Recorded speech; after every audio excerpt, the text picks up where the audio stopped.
गोपाल कृष्ण गोखले जी की ग्लोरिफिकेशन और उनके विषय में बस सुनने का ही प्रयास करते रहे। तो मैं ठीक है, काफी डिवोटीज यहाँ पे जो ज्वाइन कर रहे हैं वो थोड़ा सा शायद अभी उतना रिलेट भी नहीं कर पा रहे, मतलब तो नहीं जानते होंगे महाराज जी को। फिर कुछ लोग ऐसे भी होंगे। हम लोग छोटा सा एक जैसे ग्लोरिफिकेशन सेशन हमने करा ही था, कल भी हुआ। तुमने सोची थी कि आज थोड़ा हम लोग रीडिंग करने का प्रयास करते हैं। बाकी ऐसे आप लोग शायद होंगे ही ऑलमोस्ट, जो ग्लोरिफिकेशन सेशन हमने करा था। मैं ये कह रहा था कि आज हम लोग, खैर ठीक है, आज हम लोग ऐसा रीडिंग शुरू करेंगे। बट वही, अगर आप सभी से रिक्वेस्ट है कि प्रयास करिए जितना हो सके। अभी जैसे ग्लोरिफिकेशन सेशंस वगैरह कई जगह चल रहे हैं महाराज जी के, तो जितना हो सके वो अभी उसको सुनने का प्रयास करना चाहिए हमें। क्योंकि शुद्ध भक्तों के विषय में सुनना, ये जितना प्यूरिफाइंग होता है ना वो, और वो भी ऐसे शुद्ध भक्त जिनसे हम रिलेट कर सकते हैं, जो एकदम इमीडिएट हमारे आचार्य हैं। तो एक उनके विषय में जब हम सुनते हैं, जैसे हम बाकी सीनियर वरिष्ठ भक्तों के विषय में सुनते हैं जिनको हमने मतलब देखा नहीं है, तो कई चीजें हमें फिर लगती है, रिलेट नहीं कर पाते हम ना। मतलब कई बार लगता है कि ठीक है उन्होंने किया, तो मतलब वो तो अलग लेवल, मतलब वो तो बहुत पहले की बात है। बट जब अपने इमीडिएट आचार्यों को देखते हैं, फिर लगता है कि सच में ये मतलब बहुत ही अद्भुत है इस तरीके का जीवन जीना। तो जितना ज्यादा हम सुने उतना ही हमारे चित्त, हमारे हृदय की प्यूरिफिकेशन के लिए वो अच्छा है और बहुत जरूरी है सुनना। तो हाँ, कल वृंदावन में भी 9 बजे से 3 बजे तक हुआ था। उसकी रिकॉर्डिंग भी है, जिन्होंने नहीं सुना वो प्रयास करिए सुनने का। तो सच में बहुत, मतलब बहुत अद्भुत व्यक्तित्व है हमारे जो आचार्य हैं। स्पेशली अभी हम लोग बात कर रहे हैं परम पूज्य गोपाल कृष्ण गोस्वामी महाराज जी का। तो बहुत मतलब स्पेशली एम्पावर्ड सोल भगवान हमें भेज रहे हैं, हम लोगों के लिए स्पेशली एम्पावर्ड है। प्रभुपाद जी के जो कई सारे शिष्य हैं स्पेशली एम्पावर्ड हैं। महाराज जी का कल मैं परम पूज्य गोपाल कृष्ण गोस्वामी महाराज जी का एक वीडियो देख रहा था। तो उसमें पता नहीं आप में से शायद कुछ लोगों ने देखा होगा, नहीं होगा, मैं ग्रुप पे भी शेयर करने बोलूंगा। तो महाराज जी अ, नींद में भी आरती कर रहे थे। तो नींद में भी आरती कर रहे थे, मतलब ऐसा। तो डॉक्टर ने उनको बोला था कि एक कॉइन भी नहीं उठाने के लिए। बट महाराज जी ऐसे मंगल आरती, सारी मंगल आरती अटेंड करते थे, और मंगल आरती अटेंड करते थे। मंगल आरती में अ, मतलब मतलब हर मंगल आरती ऐसा, वेदांत चैतन्य प्रभु जी कल ग्लोरिफिकेशन में भी बता रहे थे ना कि महाराज जी बोलते थे कि अभी नहीं, मैं बिजी, मतलब अगर कभी लेट वेट हो जाता था तो बोल देते थे कि शायद मैं कल नहीं ज्वाइन कर पाऊँ, बट स्टिल वो पहुंचे रहते थे। तो ऐसा कोई मंगल आरती ही नहीं था कि जिसको छोड़े। इवन अभी जब महाराज जी गिरे, उनका फ्रैक्चर हो गया तो 2 हड्डी टूट गई थी। बट अगले दिन, मतलब उस दिन फिर वो मंगल आरती गए। जिस दिन उनको चोट लगी उस दिन वो मंगल आरती, इवन उस हड्डी टूटने की स्थिति में भी महाराज जी मंगल आरती जाके आरती करे। आप इमेजिन करिए, मतलब वो आरती करे, उसके बाद उनको मंगल आरती के बाद वो ऊपर बताए कि मुझे थोड़ा पेन हो रहा है तो मैं रेस्ट करना चाहता हूँ। देन फिर उनको लेके गया गया तो पता चला कि 2 हड्डी टूटी हुई है। मतलब सोचिए कि क्या लेवल है, क्या स्थिति है।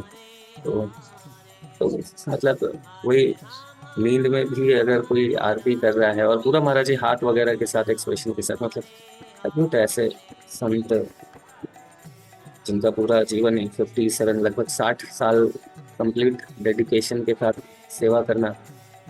और जैसे कई बार बोलते हैं ना कि इस मतलब यहाँ ले जाते हैं वहाँ ले जाते हैं, और कई बार जो हमें लगता है कि क्या ही हमारे, मतलब कई बार जो डाउट होता है, तो महाराज जी का जो विल है उसको सुना होगा अगर आपने, तो महाराज जी के विल को, तो मतलब क्या अद्भुत विल है बनाया महाराज जी ने। मतलब 57 ईयर्स महाराज जी को हुए हैं इस्कॉन में, और इतने सीनियर सन्यासी हैं। मतलब ऑलमोस्ट इंडिया के, अगर बात करें हम लोग, तो इंडिया का जो प्रोजेक्ट है उसको महाराज जी ही से, कल प्रमुख लोकनाथ स्वामी महाराज जी भी बता रहे थे कि वो लीडिंग इंडिया का जो प्रोजेक्ट है, मोस्ट ऑफ द प्रोजेक्ट्स को लीड कर रहे हैं।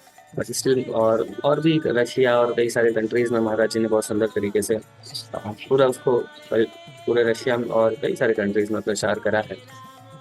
और जो अपने विल में महाराज जी क्या बता रहे हैं कि मेरा कुछ भी जो भी कुछ था तो जिसको वो यूज कर रहे हैं, जिसकी वो बाकी चीजें कर रहे हैं, सब इस्कॉन के ही नाम पे है। तो उनका वो बता रहे कि पर्सनल एसेट के नाम पे मेरे पास सिर्फ मेरे डीटीज हैं और एक वॉच है जो शिला प्रभुपाद जी ने मुझे गिफ्ट करी थी, और मेरा कोई पर्सनल एसेट नहीं है।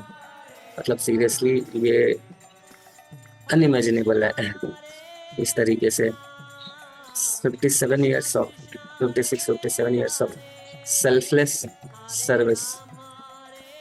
सिर्फ ड्यूटीज है महाराज जी, ड्यूटीज से भी बहुत मतलब इतना बिजी शेड्यूल में भी अपने ड्यूटीज से भी ड्यूटीज की सेवा करना, उनके लिए भी समय निकालते थे। तो इस स्थिति में तो बहुत मतलब तो प्रयास करना चाहिए हमें, जितना हो सके ऐसा सुनने का प्रयास करना चाहिए मुझे। तो अभी सही बताया जाए तो अभी और कुछ और रीड हुई करने की, तो अभी तो लग रहा है कि जितना हो सके महाराज जी के विषय में हम सुने, जितना अच्छा है हमारे सभी के लिए बहुत महत्वपूर्ण है।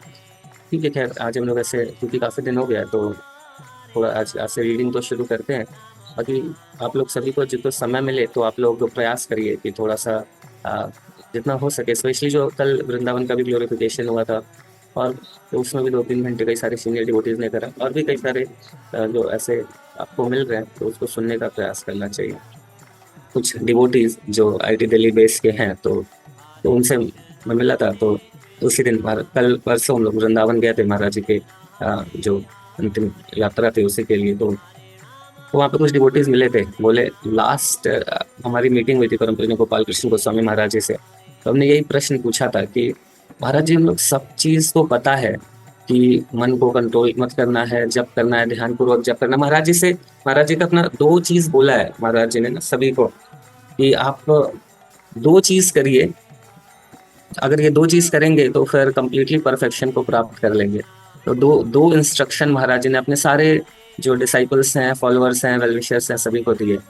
तो वो 2 इंस्ट्रक्शंस क्या है, जिससे भी मिले थे ना लास्ट, कई सारे डिवोटीज मुझसे मिले, बोले महाराज जी से हम लोग लास्ट टाइम मतलब जो कुछ लास्ट सेशन या कुछ इस तरीके से इंटरेक्शन हुआ था तो उसमें यही 2 चीज कई लोगों को बताया महाराज जी ने उसमें, और इवन अपने विल में भी यही 2 चीज लिखा है। मतलब ये 2 चीज पे लास्ट में अपने कंक्लूड करा है उन्होंने कि सबको एक तो बोला है कि ध्यान पूर्वक नाम जप करने के लिए, ध्यान पूर्वक नाम जप करने के लिए और प्रभुपाद जी की पुस्तकों का अध्ययन करने के लिए, है ना। तो अगर कोई ध्यान पूर्वक नाम जप कर रहा है और अटेंटिवली प्रभुपाद जी की पुस्तकों को पढ़ मतलब अटेंटिवली चैंटिंग कर रहा है और ध्यान प्रभुपाद जी की पुस्तकों को समझते हुए पढ़ने का प्रयास कर रहा है, अगर ये 2 चीज कर रहे हैं तो डेफिनेटली तो महाराज जी बोल रहे हैं कि I will be very happy, है ना। तो हमारे आचार्य अगर प्रसन्न होंगे तो डेफिनेटली भगवान तुमसे, प्रभुपाद प्रसन्न होंगे, प्रभुपाद जी प्रसन्न होंगे तो डेफिनेटली गुरु परंपरा प्रसन्न होगी, और वो प्रसन्न होंगे तो भगवान प्रसन्न होंगे। ये 2 चीज बहुत महत्वपूर्ण है।